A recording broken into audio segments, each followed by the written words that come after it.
Hello, Dr. Hawley. Thank you for meeting with me on such short notice. No problem, Mr. Clark. What's been going on lately? Well, there's a problem that's been going on for years now. It's really affected my everyday life. If you could please describe your symptoms in detail with what happens and how you respond to it. Well, okay. Started about 5 years ago. I've always paid really close attention to detail, but around that time period, the slightest imperfections gave me extreme anxiety. Now, can you give me an example of what causes you to be triggered? I'll give you an example from the other day. It's a long day at work, so I came home just to chill, and I noticed a really small crack in the tile. Usually, that doesn't trigger a normal person, but it made me feel extremely uncomfortable. Now, can you describe in greater detail how this imperfection made you feel? It almost put me into a state of panic. Like, imagine knowing someone is going to break into your house and kill you, but you don't know when. It's uneasy to say the least. Do you have any methods for calming yourself when these situations pop up? Obviously, in this case, I could just replace the tile, but the repairman couldn't come till Monday, and this was on a Friday. Usually, I can just calm myself through breathing patterns and counting patterns. That's very interesting.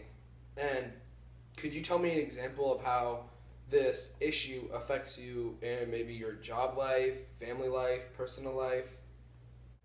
My issue definitely affects my sleeping pattern, as I have issues trusting that doors are locked. So I'll get up in the middle of the night just to check if the doors are locked, and they obviously are all locked. Then I go back to bed, and about 30 minutes later I'll come out and check it again. So that affects my everyday life. Okay, I have a diagnosis for you, and it seems to fit all of the symptoms you've told me. Love to hear it, Doc, and I pray that it's treatable.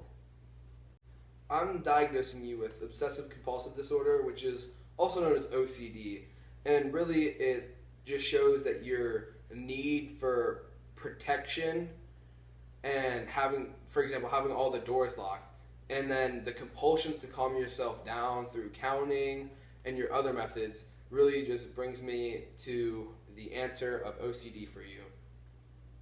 I think I've heard of it before. Is it treatable? This has gone on way too long. Well, you see, it's treatable, but it's not curable. So there's ways that we can reduce the number and the severity of your obsessions, but I can't promise you that they'll go away. I'll do anything to get it to stop or at least get it reduced.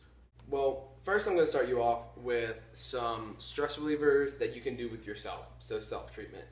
And one of the major keys is exercise. So do you exercise on a regular basis?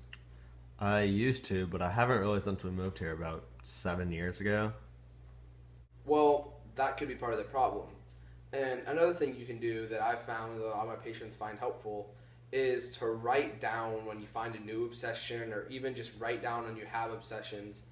And also, I'm going to prescribe you with just some basic anxiety medicine. It's not specific to OCD. There isn't really a medication specific to OCD, but I'm going to go ahead and give you that, and that should help with just your basic anxiety and stress.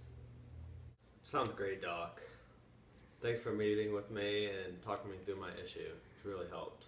No problem. That's what I'm here for, and we'll schedule a follow-up appointment in about a month or so to just see how things are going and if you need any help. But for now, I think we're done here.